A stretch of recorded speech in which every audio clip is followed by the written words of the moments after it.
This is the BBC Home Service. We're now broadcasting Under Milkwood by Dylan Thomas, a shortened version of the programme first broadcast in the third programme in January. Last week it was announced that this feature had been awarded the Italia Prize for 1954. In this year, too, the Prix Radio Italiana was awarded to the BBC for Prisoner's Progress by Louis MacNeice. These prizes, founded on the initiative of Radio Televisione Italia, are to encourage the creation of works especially written for broadcasting. 12 countries are at present members of the association, which controls the awards. And since the start of the competition 6 years ago, the international jury has awarded the BBC the first prize 3 times and the second prize twice.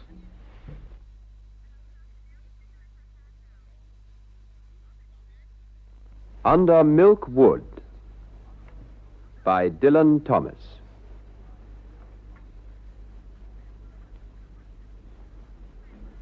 To begin at the beginning.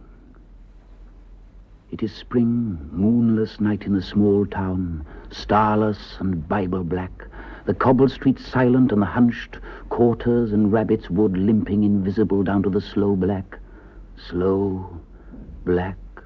crow-black fishing boat bobbing sea.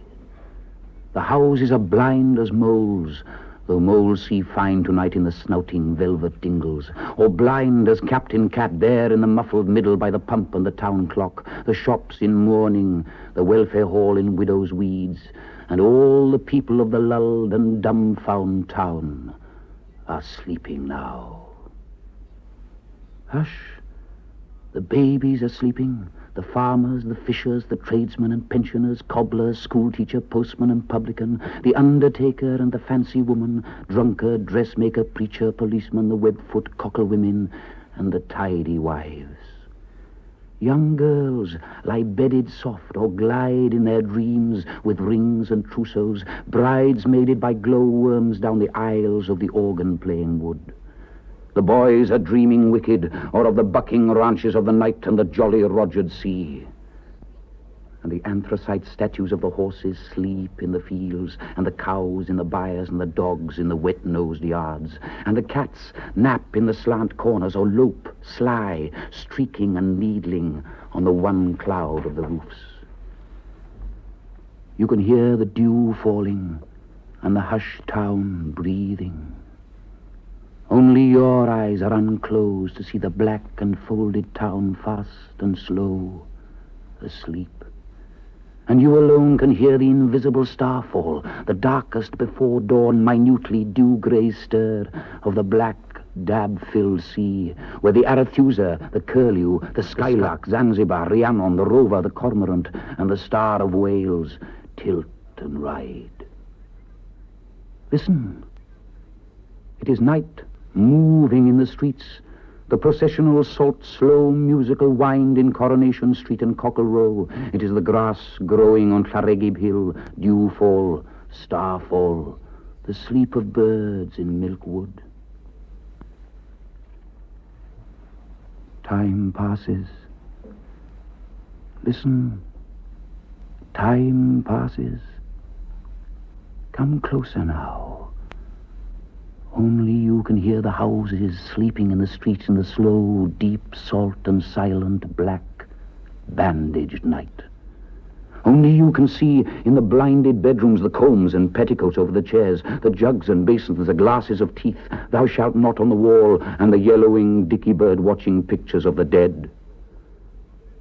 Only you can hear and see behind the eyes of the sleepers the movements and countries and mazes and colors and dismays and rainbows and tunes and wishes and flight and fall and despairs and big seas of their dreams. From where you are, you can hear their dreams. Captain Cat, the retired blind sea captain, asleep in his bunk in the sea-shelled, ship-in-bottle, ship-shaped best cabin of schooner house, dreams of never such seas as any that swamped the decks of his SS Kidwelly, bellying over the bedclothes, and jellyfish slippery, sucking him down salt deep into the Davy dark, where the fish come biting out and nibble him down to his wishbone, and the long-drowned nuzzle up to him. Remember me, Captain? You're dancing, Williams. I lost my step in Nantucket. Do you see me, Captain, the white bone talking? I'm Tom Fred, the donkey man. We shared the same girl once. Her name was Mrs. Probert. Rosie Probert, 33 Duck Lane. Come on up, boys. I'm dead. Hold me, Captain. I'm Jonah Jarvis, come to a bad end. Very enjoyable.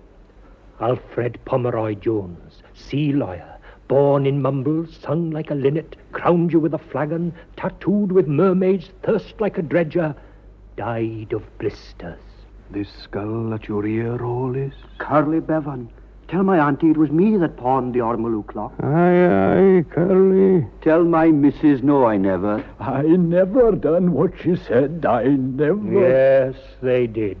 And who brings coconuts and shawls and parrots to my Gwen now? How's it above? Is there rum and lava bread? Bosoms and robins. Concertinas, Ebenezer's bell? fighting and onions, And sparrows and daisies? Tittlers in a jam jar. buttermilk and whippets, Rockabye baby? washing on the line. And old girls in the snug? How's the tenors in Dowlice? Who milks the cows in my squin? When she smiles, is there dimples? What's the smell of parsley?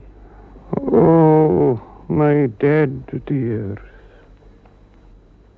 From where you are, you can hear in Cockle Row in the spring moonless night, Miss Price, dressmaker and sweet shopkeeper, dream of Her lover, tall as the town clock tower, Samson syrup gold-maned, whacking-thighed and piping hot, thunderbolt-based and barnacle-breasted, flailing up the cockles with his eyes like blow-lamps, and scooping low over her lonely, loving, hot water bottle body.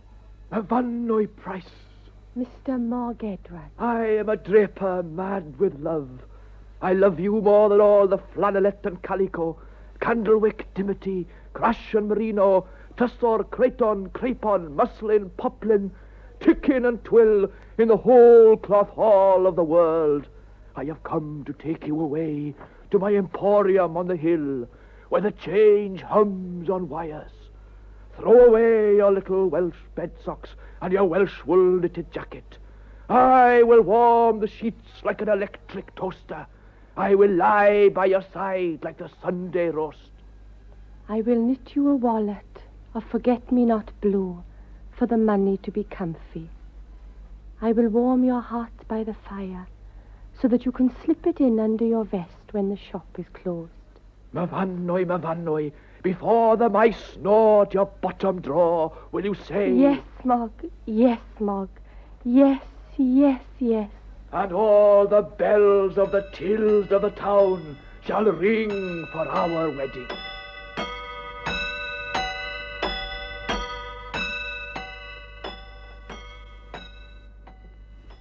Come now, drift up the dark. Come up the drifting sea-dark street now in the dark night, seesawing like the sea.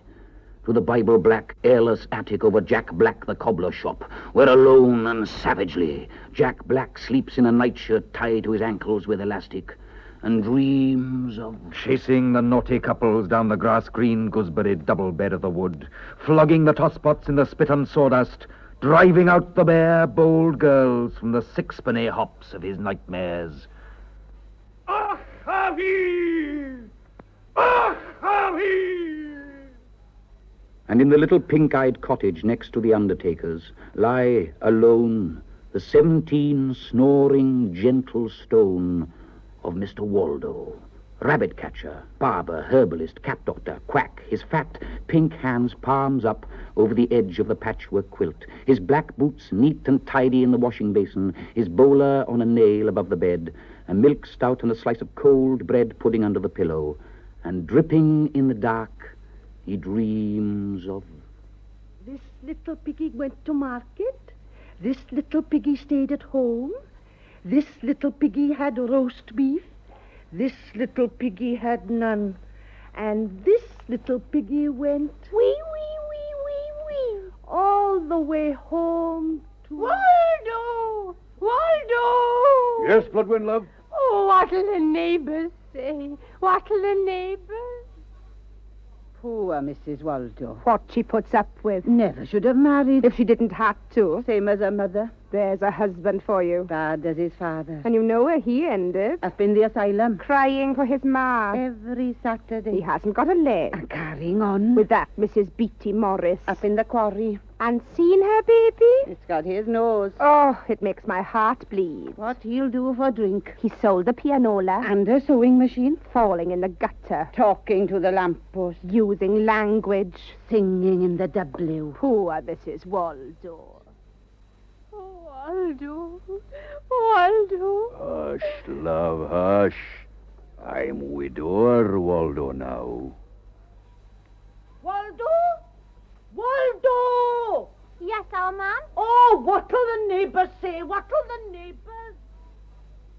Black as a chimbley, ringing doorbells, breaking windows, making mud pies, stealing currants, chalking words, saw him in the bushes, playing muffins, send him to bed without any supper, give him cenopods and lock him in the dark, off to the reformatory, learning with a slipper on his BTM. Waldo? Waldo! What are you doing with our Matty? Give us a kiss, Matty Richards. Give us a penny, then. I only got a halfpenny. Lips is a penny. Will you take this woman, Matty Richards? Dulcie Prothero. Effie Bevan. Lil the glue pot. Mrs. Flusher. Blodvin Bowen. To be your awful wedded wife. No, no, no!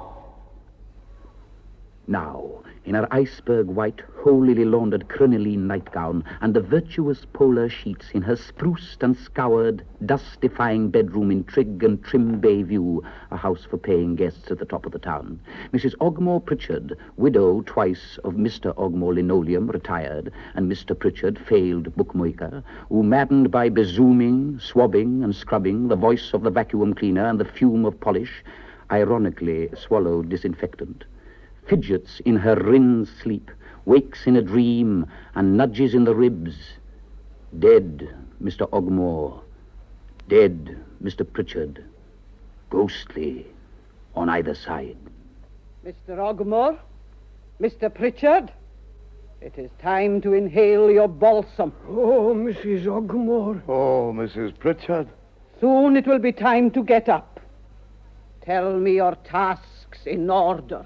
I must put my pyjamas in the drawer marked pyjamas. I must take my cold bath, which is good for me. I must wear my flannel band to ward off sciatica. I must dress behind the curtain and put on my apron. I must blow my nose. In the garden, if you please. In a piece of tissue paper which I afterwards burn. I must take my salts, which are nature's friends. I must boil the drinking water because of germs. I must make my herb tea, which is free from tannin. And have a charcoal biscuit which is good for me. I may smoke one pipe of asthma mixture. In the woodshed, if you please. And dust the parlour and spray the canary. I must put on rubber gloves and search the peak for fleas. I must dust the blinds and then I must raise them. And before you let the sun in, mind it wipes its shoes. In Butcher Bynan's, Gossamer Bynan, daughter, schoolteacher, dreaming deep, daintily ferrets under a fluttering hummock of chicken's feathers in a slaughterhouse that has chintz curtains and a three-piece suite, and finds, with no surprise, a small, rough, ready man with a bushy tail winking in a paper carrier. At last, my love. Sighs Gossamer Bynan, and the bushy tail wags rude and ginger. Help! Cries Organ Morgan, the organist, in his dream. There is perturbation and music in Coronation Street. All the spouses are honking like geese and the babies singing opera. P.C. Attila Reese has got his truncheon out and is playing cadenzas by the pump.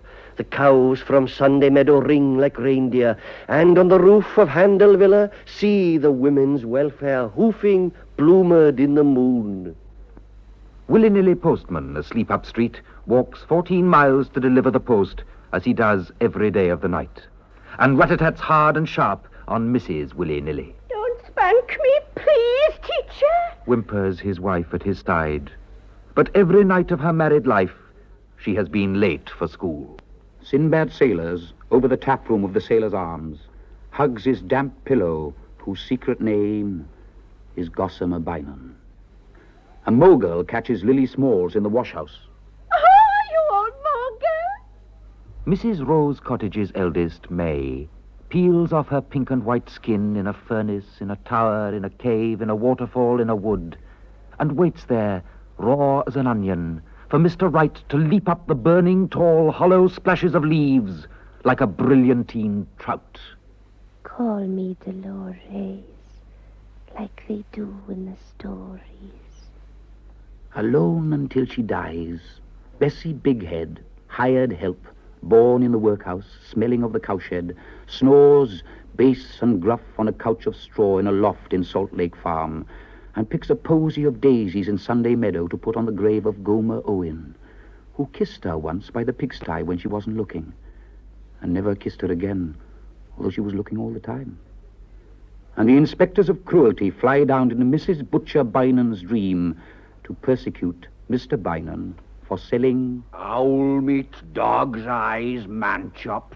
Mr. Bynum, in Butcher's bloodied apron, spring heels down Coronation Street, a finger, not his own, in his mouth. Straight-faced in his cunning sleep, he pulls the legs of his dreams, and hunting on pigback shoots down the wild giblets. the owls are hunting. Look, over Bethesda gravestones, one hoots and swoops and catches a mouse by Hannah Reese, beloved wife. And in Coronation Street, which you alone can see, it is so dark under the chapel in the skies, the Reverend Eli Jenkins, poet, preacher, turns in his deep towards dawn sleep and dreams of I still would die. He intricately rhymes to the music of Cruth and Pibgorn all night long in his druid seedy nighty, in a beer tent black with parks. Mr. Pugh, schoolmaster, fathoms asleep, pretends to be sleeping, spies foxy round the droop of his nightcap and psst, whistles up. Murder. Mrs. Organ Morgan, groceress, coiled grey like a dormouse, her paws to her ears, conjures Silence. She sleeps very dulcet in a cove of wool, and trumpeting Organ Morgan at her side, snores no louder than a spider.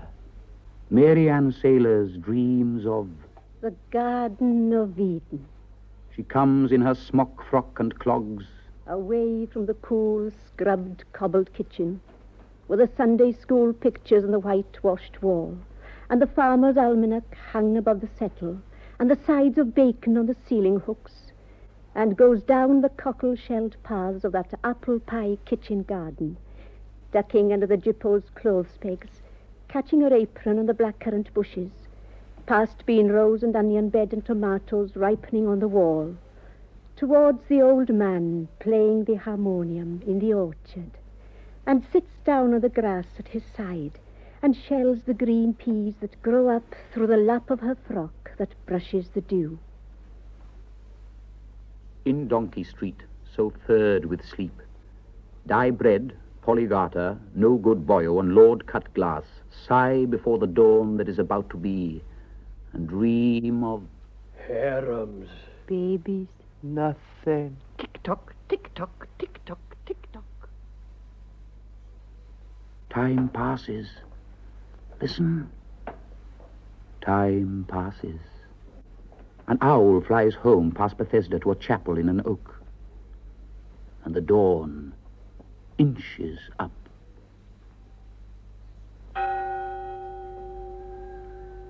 Stand on this hill. This is Llaregib Hill, old as the hills, high, cool, and green. And from this small circle of stones, made not by druids, but by Mrs. Bynum's Billy, you can see all the town below you sleeping in the first of the dawn. You can hear the lovesick wood pigeons mooning in bed. A dog barks in his sleep farmyards away.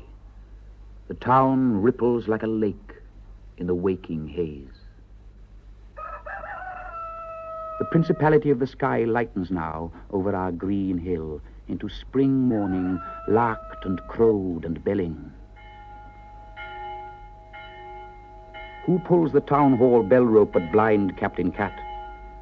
One by one, the sleepers are wrung out of sleep this one morning as every morning.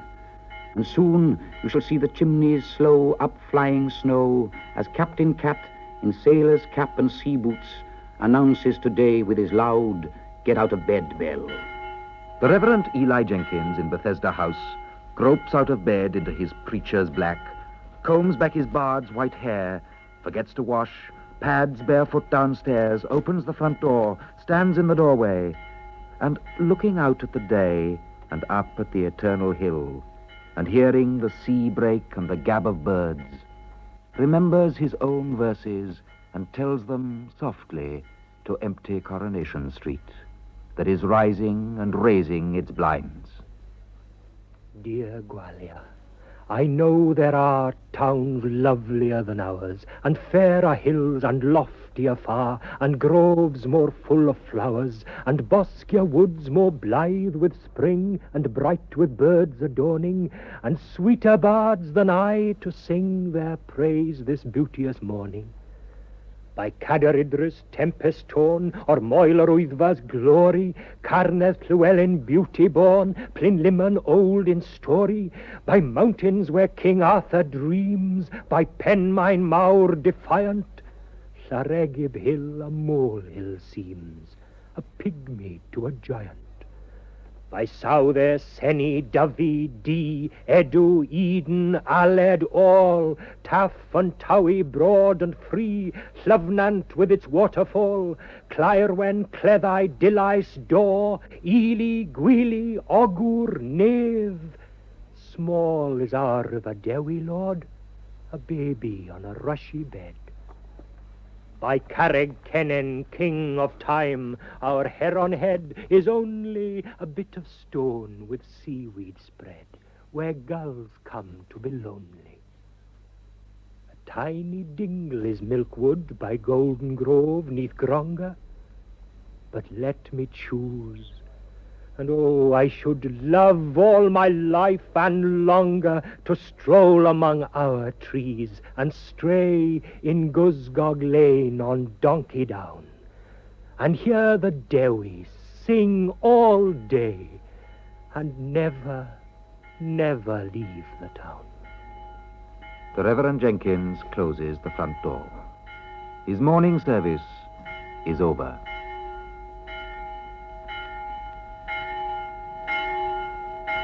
Now, woken at last by the out-of-bed sleepy-head, Polly put the kettle on town hall bell. Lily Smalls, Mrs. Bynum's treasure, comes downstairs from a dream of royalty who all night long went larking with her, full of sauce, in the Milkwood dark, and puts the kettle on the primus ring in Mrs. Bynum's kitchen, and looks at herself in Mr. Bynum's shaving glass over the sink, and sees... Oh, there's a face. Where you get that hair from? Got it from old Tomcat? Give it back, then, love. Oh, there's a perm. Where you get that nose from, Lily? Got it from my father, silly. You got it on upside down. Oh, there's a conk. Look at your complexion. Oh, no, you look. Needs a bit of makeup. Needs a veil. Oh, there's glamour. Where you get that smile, Lil? Never you mind, girl. Nobody loves you. That's what you think. Who is it loves you? Chantel. Come on, Lily. Cross your heart, then. Cross my heart. And very softly, her lips almost touching her reflection, she breathes the name and clouds the shaving glass. Lily? Yes, ma'am. Where's my tea, girl? Where do you think? In the cat box. Coming up, ma'am. Mr. Pugh, in the schoolhouse opposite, takes up the morning tea to Mrs. Pugh and whispers on the stairs. Here's your arsenic, dear, and your weed-killer biscuit. I've throttled your parakeet, I've spat in the vases, I've put cheese in the mouse holes. Here's your... nice tea, dear. Too much sugar. You haven't tasted it yet, dear. Too much milk, then. Has Mr. Jenkins said his poetry? Yes, dear. Then it's time to get up. Give me my glasses. No, not my reading glasses. I want to look out. I want to see. Lily Smalls, the treasure, down on her red knees washing the front step. She's tucked her dress in her bloomers. Oh, the baggage. P.C. Attila Reese, ox broad, barge booted, stamping out of Handcuff House in a beef red huff, black-browed under his damp helmet. He's going to arrest Polly Garter, mark my word. What for, dear? For having babies. And lumbering down towards the Strand to see that the sea is still there. Mary Ann the Sailors, opening her bedroom window and above the tap room, and calling out to the heavens, I'm 85 years, 3 months and a day. I will say this for her. She never makes a mistake. Organ Morgan at his bedroom window, playing chords on the sill to the morning fish-wife gulls who, heckling over Donkey Street, observe. Me, dye bread, hurrying to the bakery, pushing in my shirt tails, buttoning my waistcoat, ping goes a button. Why can't they sew them? No time for breakfast, nothing for breakfast. There's wives for you. Me, Mrs. Dyebread one, capped and shawled and no corset. Nice to be comfy, nice to be nice. Clogging on the cobbles to stir up a neighbour. Oh, Mrs. Sarah, can you spare a loaf, love? Dyebread forgot the bread. It's a lovely morning. How's your boils this morning? Isn't that good news now? It's a change to sit down. Ta, Mrs. Sarah. Me, Mrs. Dyebread too. Gypsy to kill in a silky scarlet petticoat above my knees. Dirty, pretty knees. See my body through my petticoat, brown as a berry. High heel shoes with one heel missing. Tortoiseshell comb in my bright black slinky hair. Nothing else at all but a dab of scent. Lolling gaudy at the doorway. Tell your fortune in the tea leaves. Scowling at the sunshine, lighting up my pipe. Me, Lord Cutglass, in an old frock coat belonged to Ellie Jenkins, and a pair of postman's trousers from Bethesda Jumble, running out the doors to empty slops. Oh, mind there, Rover. And then running in again. Tick-tock. Me, a no good boyo, up to no good in the wash house. Me, Miss Price, in my pretty print housecoat, deft at the clothesline, natty as a Jenny Wren. Then pit-pat back to my egg in its cosy, my crisp toast fingers, my homemade plum and butter pat. Me, Polly Garter, under the washing line, giving the breast in the garden to my bonny new baby. Nothing grows in our garden, only washing and babies. And where's their fathers live, my love? Over the hills and far away. You're looking up at me now. I know what you're thinking, you poor little milky creature. You're thinking you're no better than you should be, Polly, and that's good enough for me. Oh, isn't life a terrible thing? Thank God. Now frying pans spit, kettles and cats purr in the kitchen. The town smells of seaweed and breakfast. All the way down from Bayview, where Mrs. Ogmore Pritchard in smock and turban, big bezoom to engage the dust, picks at her starchless bread and sips lemon rind tea. To Bottom Cottage, where Mr. Waldo, in bowler and bib, gobbles his bubble and squeak and kippers and swigs from the sauce bottle. Mary Ann the Sailors. Praises the Lord who made porridge.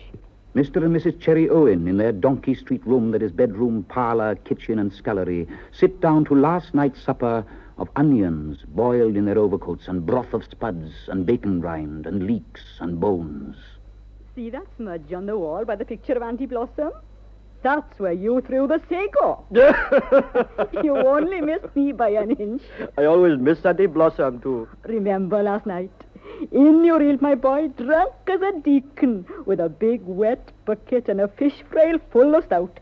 And you looked at me and you said, God has come home, you said. And then over the bucket you went, sprawling and bawling, and the floor was all flagons and eels. Was I wounded? And then you took off your trousers and you said, does anybody want a fight? Oh, you old baboon. Give me a kiss. And then you sang Aberystwyth, tenor and bass. I always sing Aberystwyth. And then you did a little dance on the table.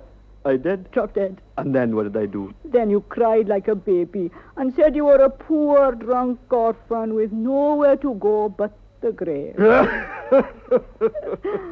And what did I do next, my dear? Then you danced on the table all over again and said you were King Solomon Owen and I was your Mrs. Sheba.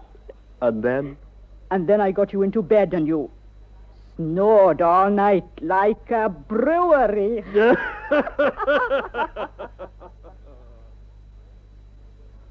From Bynon Butcher's in Coronation Street, the smell of fried liver sidles out with onions on its breath. And listen, in the dark breakfast room behind the shop, Mr. and Mrs. Bynon, waited upon by their treasure, enjoy between bites their every morning hullabaloo. And Mrs. Bynon slips the gristly bits under the tasseled tablecloth to her fat cat. She likes the liver, Ben.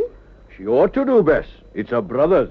Oh, do you hear that, Lily? Yes, Mum. We're eating biscuit. Yes, Mum. Oh, you cat butcher. It was doctored, mind. Oh, what's that got to do with it? Yesterday we had mole. Oh, Lily. Monday, otter.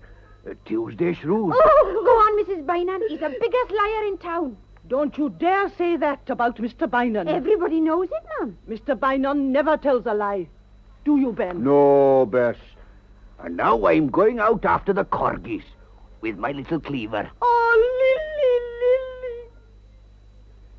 Up the street, in the Sailor's Arms, Sinbad Sailors, grandson of Mary Ann the Sailors, draws a pint in the sunlit bar. The ship's clock in the bar says 11:30. 11:30 is opening time. The hands of the clock have stayed still at 11:30 for 50 years. It is always opening time in the Sailor's Arms. Here's to me, Sinbad.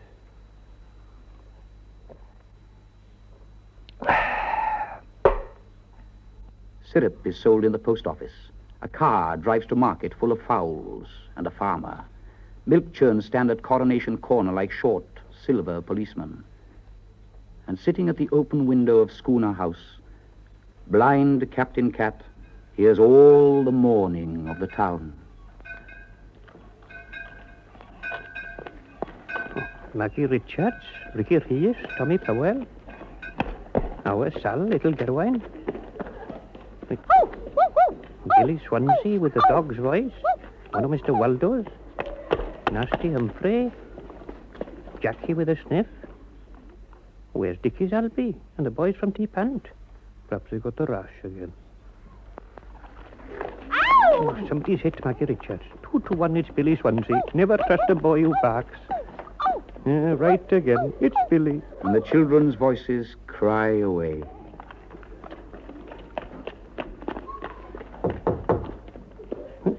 That's willy-nilly knocking at baby. Ooh, rat-tat-tat, very soft. The knocker's got a kid glove on. Who sent a letter to Mrs. Ockford Pritchard? Oh, careful now. She swabs the front glassy. Every step's like a bar of soap. Mind your size, Dulcis. That old Bessie would beeswax the lawn to make the birds slip. Morning, Mrs. Ogmore Pritchard. Good morning, postman. Here is a letter for you with stamped on address, envelope enclosed, all the way from Bilth Wells. A gentleman wants to study birds, and can he have accommodation for 2 weeks and a bath? Vegetarian. No. You wouldn't know he was in the house, Mrs. Ogmore Pritchard. He'd be out in the mornings at the bang of dawn with his bag of breadcrumbs and his little telescope. And come home at all hours covered with feathers. I don't want persons in my nice, clean rooms breathing all over the chairs. Cross my heart, he won't breathe. And putting their feet on my carpets and sneezing on my china and sleeping in my sheets. He only wants a single bed, Mrs. Ogmore Pritchard. And back she goes to the kitchen to polish the potatoes. Captain Cat hears willy-nilly's feet heavy on the distant cobbles. 2, 3, 4, 5. That's Mrs. Rose Cottage. What's today? Today she gets a letter from her sister in Gorslas. How's the twins' teeth? Ah, he's stopping at schoolhouse. Morning, Mrs. Pugh. Mrs. Ogmore Pritchard won't have a gentleman in from Bilth Wells because he's sleeping in her sheets. Mrs. Rose Cottage's sister and Gorslas's twins have got to have him out. Give me the parcel.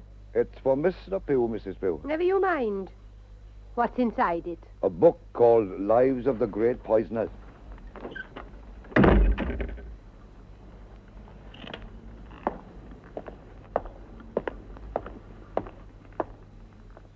That's Manchester House. Morning, Mr. Edwards. Morning, willy-nilly. Very small news. Mrs. Ogmore Pritchard won't have birds in the house, and Mr. Pugh's bought a book now on how to do in Mrs. Pugh. Have you got a letter from her? Miss Price loves you with all her heart, smelling of lavender today. She's down to the last of the elderflower wine, but the quince jam's bearing up and she's knitting roses on the doilies. Last week, she sold 3 jars of boiled sweets, pound of humbugs, half a box of jelly babies, and 6 coloured photos of Sarah Gibb. Yours forever, then 21 X's. Oh, willy-nilly, she's a ruby. Here's my letter. Put it into her hands now. Mr. Waldo hurrying to the Sailor's Arms. Pint of stout with my egg in it. Oh, there's a letter for him. It's another paternity summons, Mr. Waldo. The quick footsteps hurry on along the cobbles and up 3 steps to the Sailor's Arms. Quick, Sinbad, pint of stout, and no egg in. People are moving now, up and down the cobbled street.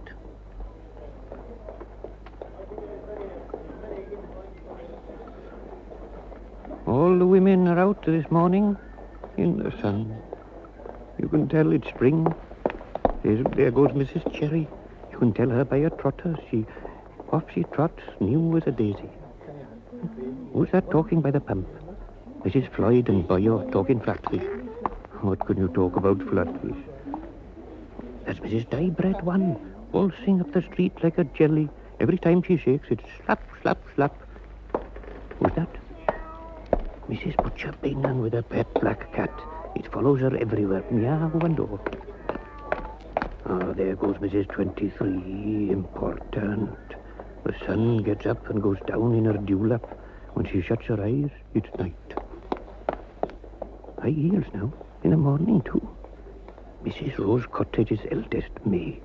17 and never been kissed. Going young and milking under my window to the field with the nanny goods. She reminds me all the way. Can't hear what the women are gapping round the pump. Same as ever. Who's having a baby? Who blacked whose eye? Seen Mrs. Bainon's new mauve jumper? It's her old grey jumper died. Who's dead? Who's dying? There's a lovely day. Oh, the cost of soap flakes.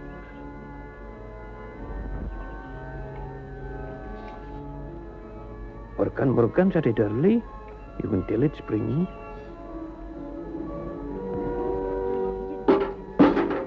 And he hears the noise of milk cans. Mocky milkman on his round. I will say this, his milk's as fresh as the dew. Half dew it is. Snuffle on Nocky, water in the town. Somebody's come in. Now the voices round the pump can see somebody come in. Hush. It's a hush.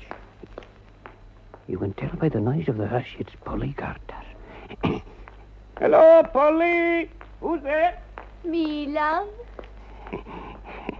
That's Polly Carter. Hello, Polly, my love. Can you hear the dumb goose hiss of the wives as they huddle and peck or flounce at the waddle away? Who cuddled you when? Which of their gandering huppies moaned in Milkwood for your naughty mothering arms and body like a wardrobe, love? Scrub the floors of the welfare hall for the Mothers' Union social dance. Your one mother won't wriggle her roly-poly bum or pat her fat little buttery foot in that wedding ring holy tonight. Though the waltzing breadwinner snatched from the cosy smoke of the Sailor's Arms will grizzle and mope.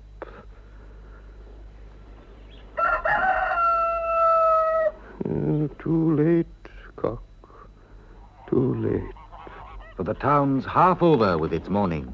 The morning's busy as bees. There's the clip-clop of horses on the sun-honeyed cobbles of the humming streets, hammering of horseshoes, gobble, quack and cackle, tom-tit twitter from the bird-ounce boughs, braying on Donkey Down. Bread is baking, pigs are grunting, chop goes the butcher, milk churns bell, tills ring, sheep cough, dogs shout, saws sing. Oh, the spring whinny and morning move from the clog dancing farms. The gulls gab and rabble on the boat bobbing river and sea, and the cockles bubbling in the sand, scamper of sunderlings, curlew cry, crow caw, pigeon coo, clock strike, bull bellow, and the ragged gabble of the Bear Garden School as the women scratch and babble in Mrs. Organ Morgan's general shop, where everything is sold. Custard, buckets, henna, rat trap, shrimp net, sugar, stamps, confetti, paraffin, hatchets, whistles.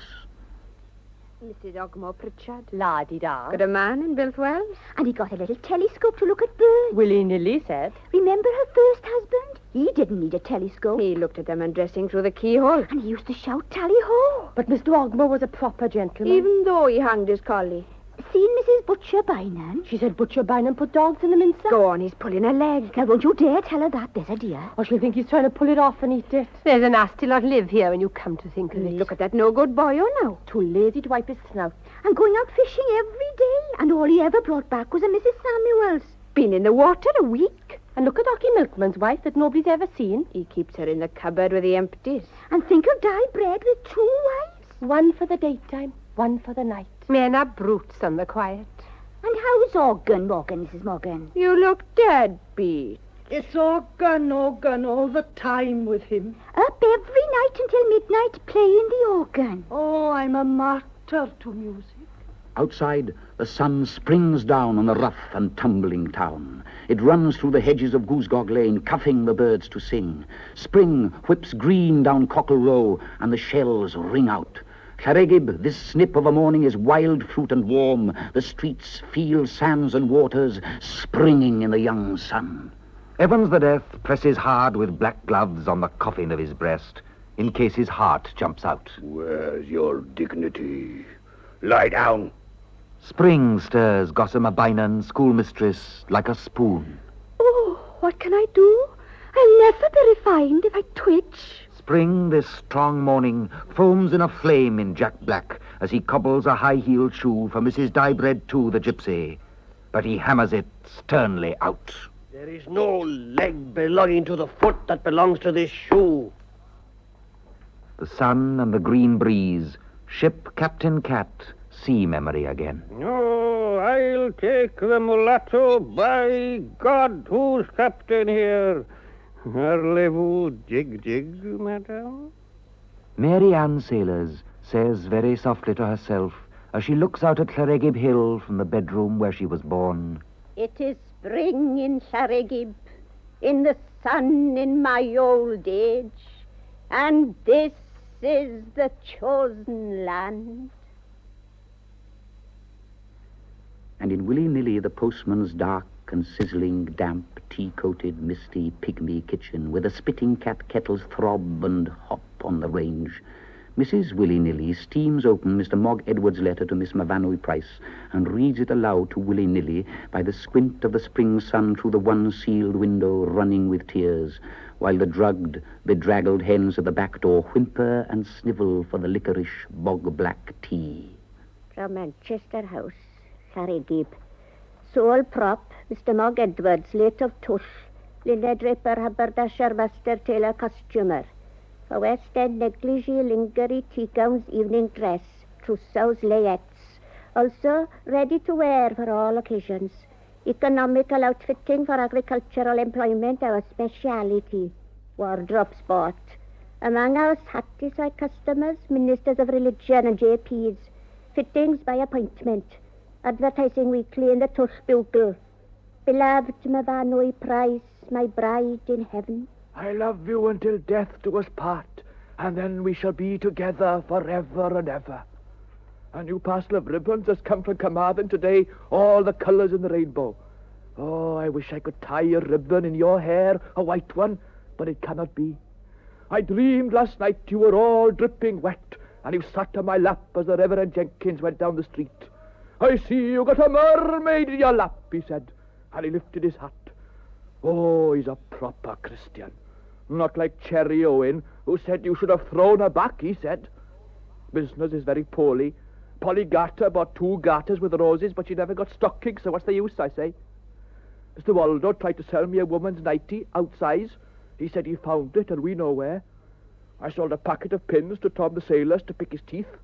If this goes on, I shall be in the poorhouse. My heart is in your bosom, and yours is in mine. God be with you always, my Vanwy Price, and keep you lovely for me in his heavenly mansion. I must stop now, and remain your eternal Mog Edwards. And then a little message with a rubber stamp. Shop at Mog's. And willy-nilly, rumbling, jockeys out again to the three-seated shack called the House of Commons in the back where the hens weep, and sees, in sudden spring sunshine, herring gulls heckling down to the harbour, where the fishermen spit and prop the morning up, and eye the fishy sea smooth to the sea's end as it lulls in blue. Green and gold money, tobacco, tin salmon, hats with feathers, pots of fish paste, warmth for the winter to be. Weave and leap in it, rich and slippery in the flash and shapes of fishes, through the cold sea streets. But with blue, lazy eyes, the fishermen gaze at that milkmaid whispering water with no ruck or ripple, as though it blew great guns and serpents and typhooned the town. Too rough for fishing today. And they thank God and gob at a gull for luck. And moss, slow and silent, make their way uphill from the still, still sea towards the sailors' arms, as the children spank and scamper, rough and singing out of school into the draggle-tail yard. And Captain Cat, at his window, says soft to himself the words of their song. Johnny Crab and Flossie Snail kept their baby in a milking pail. Flossie Snail and Johnny Crab, one would pull it out and one would put it back.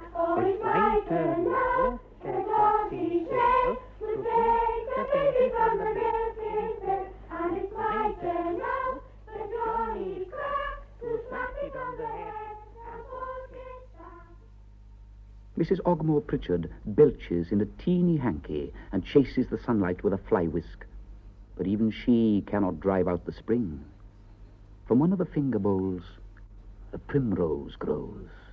Mrs. Diebread 1 and Mrs. Diebread 2 are sitting outside their house in Donkey Lane, one darkly, one plumply blooming in the quick, dewy sun. Mrs. Diebread 2 is looking into a crystal ball, which she holds in the lap of her dirty yellow petticoat, hard against her hard, dark thighs. Cross my palm with silver, out of our housekeeping money. Oh. What do you see, Lovey? I see a feather bed with 3 pillows on it and a text above the bed. I can't read what it says. There's great clouds blowing. Now they have blown away. God is love, the text says. That's our bed. And now it's vanished. The sun spinning like a top. Who's this coming out of the sun? It's a hairy little man with big pink lips. He got a wall eye. It's Diebread. The feather bed's floating back. The little man's taking his boots off. He's pulling his shirt over his head. Yes. He's beating his chest with his fist. Yes, yes. And he's climbing into bed. Oh, go on, go on. There's 2 women in bed. Oh. He looks at them both with his head cocked on one side. Yes. He's whistling through his teeth. Now he grips his little arms round one of the women. Which one? Which one? I can't see anymore. There's great clouds blowing again. Ugh, the mean old clouds.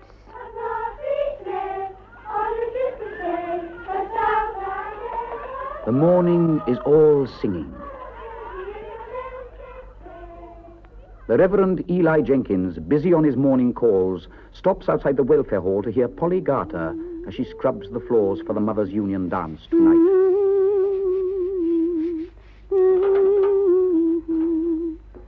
I loved a man whose name was Tom. He was strong as a bear and 2 yards long. I loved a man whose name was Dick. He was big as a barrel and 2 feet thick. And I loved a man whose name was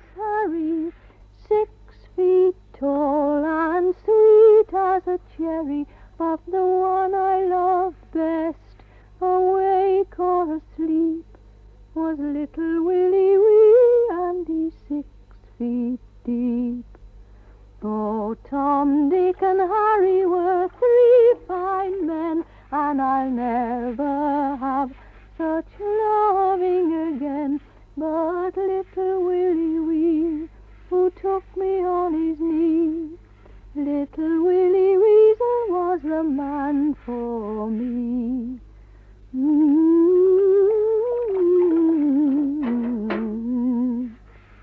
Now men from every parish round run after me and roll me on the ground, but whenever I love another man back, Johnny from the hill or Sailing Jack, I always think, as they do what they please, of Tom, Dick, and Harry, who were tall as trees. But most I think, when I'm by their side, of little Willie Wee, who drowned and died. Oh, Tom, Dick, and Harry were 3 fine men, and I'll never have such loving again. But little Willie Wee, who took me on his knee, little Willie Weasel is a man for me.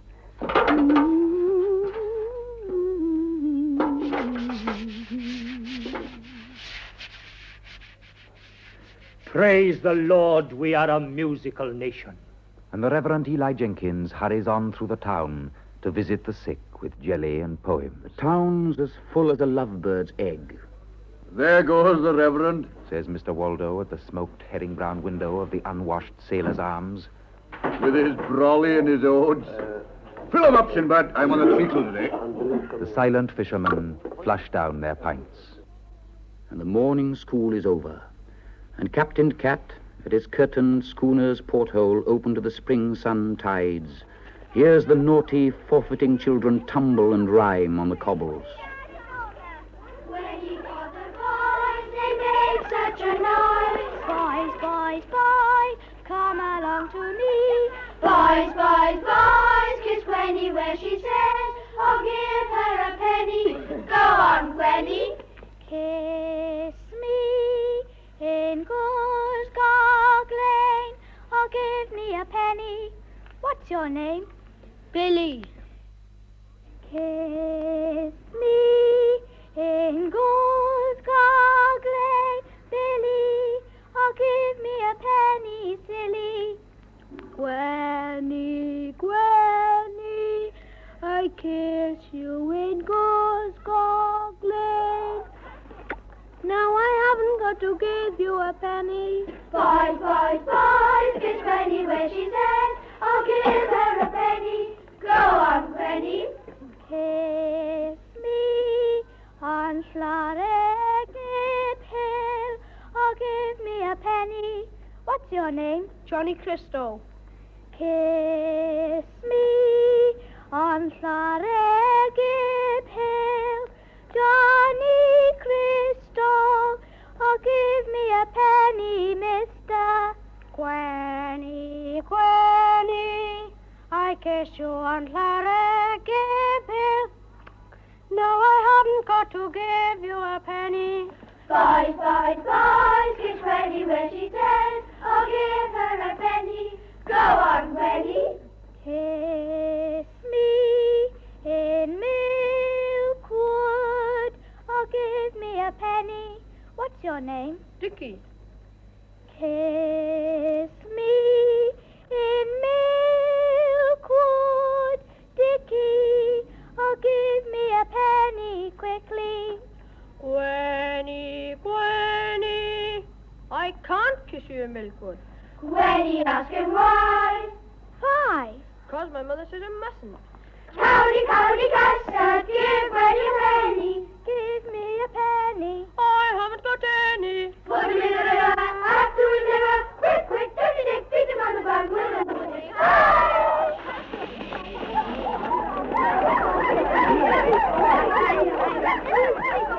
shrill girls giggle and muster around him and squeal as they clutch and thrash, and he blubbers away downhill with his patched pants falling and his tear-splashed blush burns all the way as the triumphant bird-like sisters scream with buttons in their claws, and the bully brothers hoot after him his little nickname and his mother's shame and his father's wickedness with the loose, wild, barefoot women of the hovels of the hills. It all means nothing at all, and howling for his milky mum, for her cowl and buttermilk and cow breath and Welsh cakes and the fat birth-smelling bed and moonlit kitchen of her arms, he'll never forget as he paddles blind home through the weeping end of the world. Then his tormentors tussle and run to the Cockle Street sweet shop, their pennies sticky as honey, to buy from Miss Mavanui Price, who is cocky and neat as a puff-bosomed robin, and her small round buttocks tight as sticks, gobstoppers big as wens that rainbow as you suck, brandy balls, wine gums, hundreds and thousands, licorice sweet as sick, nugget to tug and ribbon out like another red rubbery tongue, gum to glue in girls' curls, crimson cough drops to spit blood, ice cream cornets, dandelion and burdock, raspberry and sherryade, pop goes the weasel and the wind. In the blind-drawn, dark dining room of schoolhouse, dusty and echoing as a dining room in a vault, Mr. and Mrs. Pugh are silent over cold, grey cottage pie. Mr. Pugh reads, as he forks the shroud meat in, from Lives of the Great Poisoners. He has bound a plain, brown paper cover round the book. Slyly, between slow mouthfuls, he side-spies up at Mrs. Pugh, poisons her with his eye, then goes on reading. He underlines certain passages and smiles in secret. Persons with manners do not read at table, says Mrs. Pugh. She swallows a digestive tablet as big as a horsebill, washing it down with clouded pea soup water. Some persons were brought up in pigsties. Pigs don't read at table, dear. Bitterly she flicks dust from the broken cruet. It settles on the pie in a thin gnat rain. Pigs can't read, my dear. I know one who can. Alone in the hissing laboratory of his wishes, Mr. Pugh minces among bad vats and Jeroboams, tiptoes through spinneys of murdering herbs, agony dancing in his crucibles, and mixes, especially for Mrs. Pugh, a venomous porridge unknown to toxicologists, which will scald and viper through her until her ears fall off like figs, her toes grow big and black as balloons, and steam comes screaming out of her navel. You know best, dear, says Mr. Pugh, and quick as a flash, he ducks her in rat soup. What's that book by your trough, Mr. Pugh? It's a theological work, my dear. Lives of the Great Saints. Mrs. Pugh smiles. An icicle forms in the cold air of the dining vault. And I'll never have such loving again. Pretty Polly hums and longs. Now when farmers' boys on the first fair day come down from the hills to drink and be gay, before the sun sinks I'll lie there in their arms, for they're good bad boys from the lonely farms. But I always think as we tumble into bed of little Willie Wee, who is dead, dead, dead. The sunny, slow, lulling afternoon yawns and moons through the dozy town. The sea lolls, laps, and idles in with fishes sleeping in its lap. The meadows still as Sunday, the shut-eye tasseled bulls, the goat and daisy dingles nap happy and lazy. The dumb duck ponds snooze. Clouds sag and pillow on Llaregib Hill. Captain Cat, at his window thrown wide to the sun, and the clippered seas he sailed long ago when his eyes were blue and bright, slumbers and voyages, ear-ringed and rolling, I love you, Rosie Probert tattooed on his belly. He brawls with broken bottles in the fug and babel of the dark dock bars, roves with a herd of short and good-time cows in every naughty port, and twines and souses with the drowned and blousy-breasted dead. He weeps as he sleeps and sails One voice of all he remembers most dearly as his dream buckets down. Lazy early Rosie with the flaxen thatch, whom he shared with Tom Fred the donkeyman and many another seaman, clearly and near to him, speaks from the bedroom of her dust. In that gulf and haven, fleets by the dozen have anchored for the little heaven of the night. But she speaks to Captain Napping Cat, alone. Mrs. Probert. From Duck Lane, Jack, quack twice and ask for Rosie. Is the one love of his sea life that was sardined with women. What seas did you see, Tomcat, Tomcat, in your sailoring days, long, long ago? What sea beasts were in the wavery green when you were my master? I'll tell you the truth. Seas barking like seals, blue seas and green seas covered with eels and mermen and whales. What seas did you sail, old whaler, when on the blubbery waves between Frisco and Wales you were my bosun? As true as I'm here, dear you tomcat start, you landlubber Rosie, you cozy love, my easy as easy, my true sweetheart. Seas green as a bean, seas gliding with swans in the seal barking moon. What seas were rocking, my little deckhand, my favorite husband, in your sea boots and hanger, my duck, my whaler, my honey, my daddy, my pretty sugar sailor, with my name on your belly, when you were a boy, long, long ago? I'll tell you no lies. The only sea I saw was the seesaw sea with you riding on it. Knock twice, Jack, at the door of my grave, and ask for Rosie. Rosie Probert.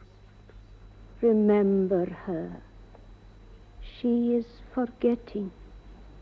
The earth which filled her mouth is vanishing from her. Remember me.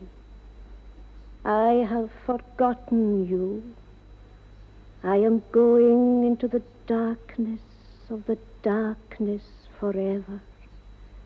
I have forgotten that I was ever born. Look, says a child to a mother as they pass by the window of Schooner House. Captain Cat is crying. Captain Cat is crying. Come back. Come back. Up the silences and echoes of the passages of the eternal night. He's crying all over his nose, says the child. Mother and child move on down the street.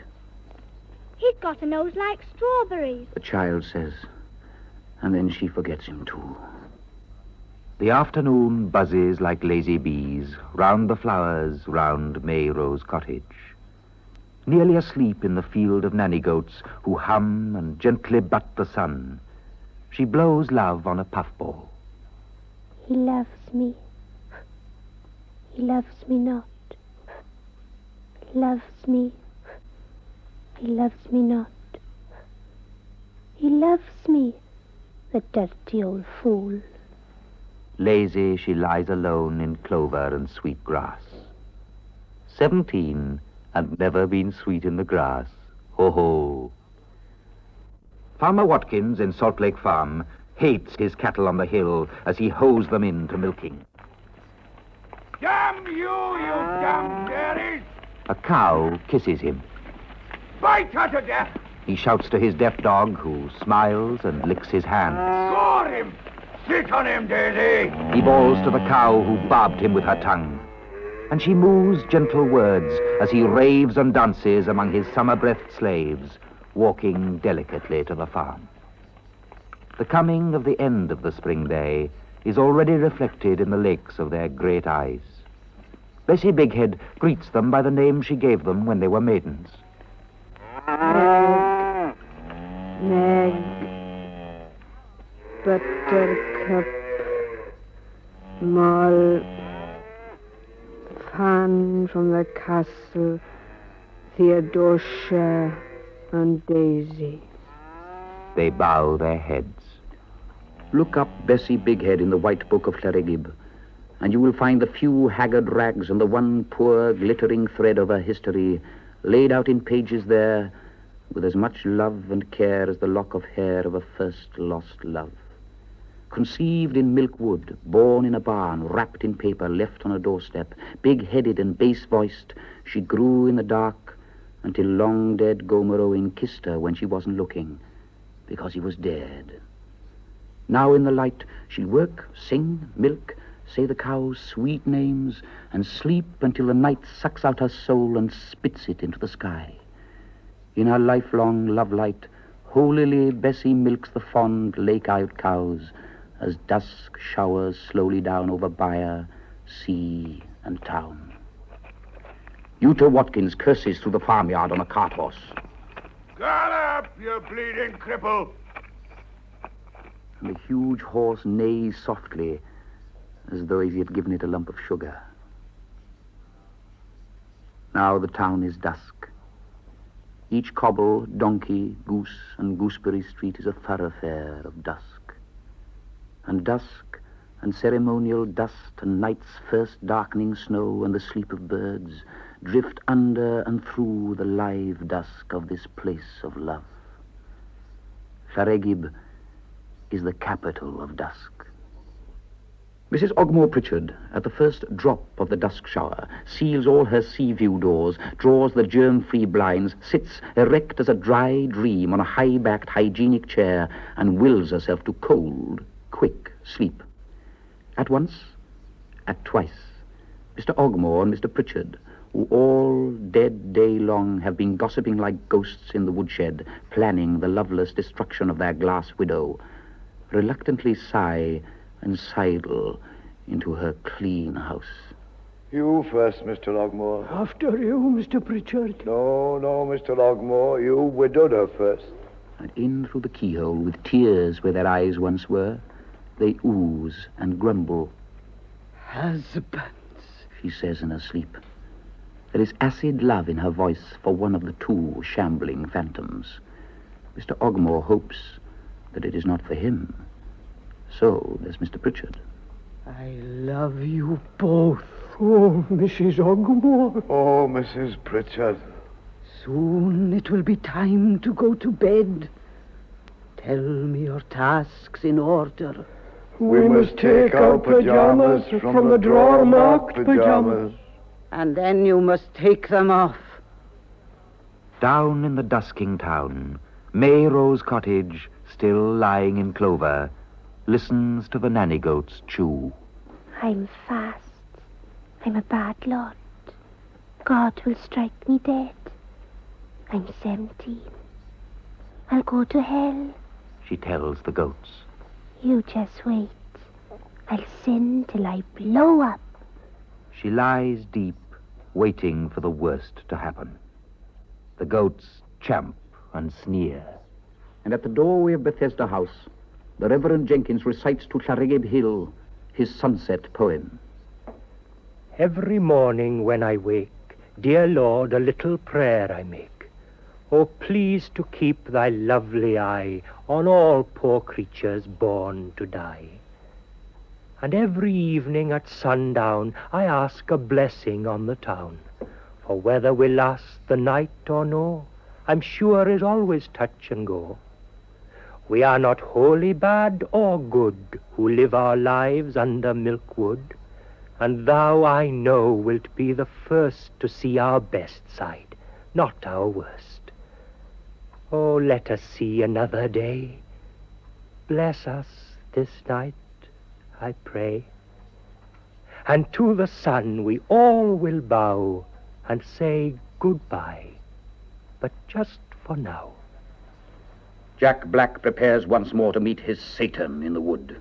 He grinds his night teeth, closes his eyes, climbs into his religious trousers, their flies sewn up with cobbler's thread, and pads out torched and Bibled, grimly, joyfully, into the already sinning dusk.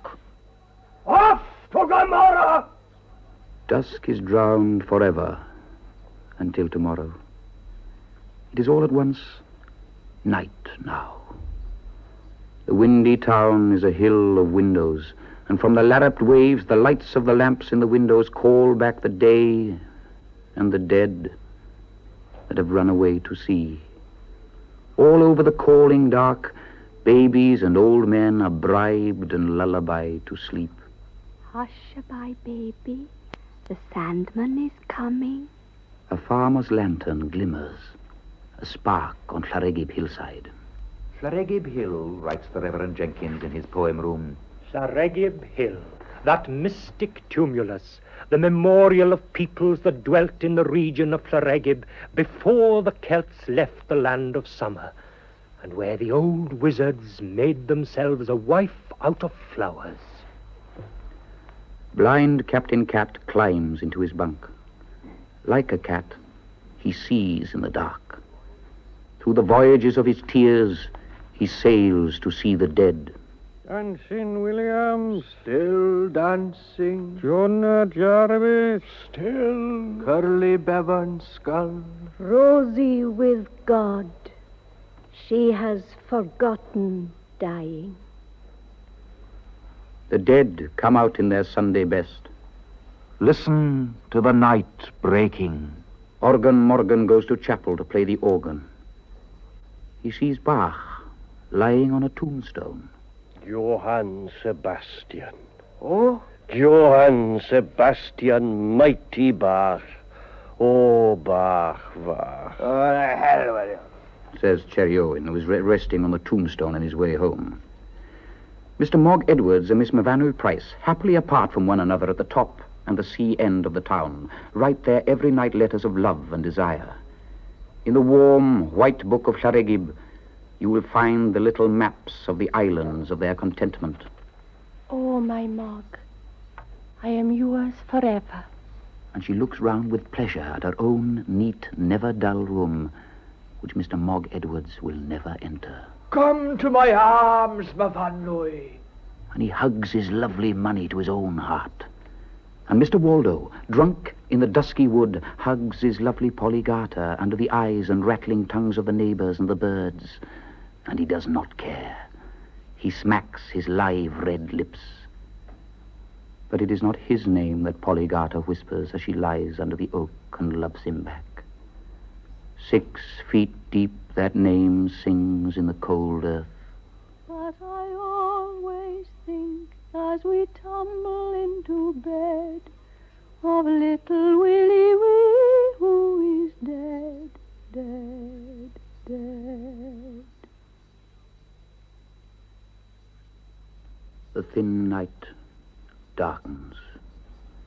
A breeze from the creased water sighs the streets close under milk-waking wood. The wood, whose every tree foot's cloven in the black glad sight of the hunters of lovers, that is a God-built garden to Mary Ann the sailors who knows there is heaven on earth, and the chosen people of his kind fire in Llaregib's land. That is the fair day farm hands, wantoning, ignorant chapel of bridesbeds, and to the Reverend Eli Jenkins, a green-leaved sermon on the innocence of men. The suddenly wind-shaken wood springs awake for the second dark time this one spring day.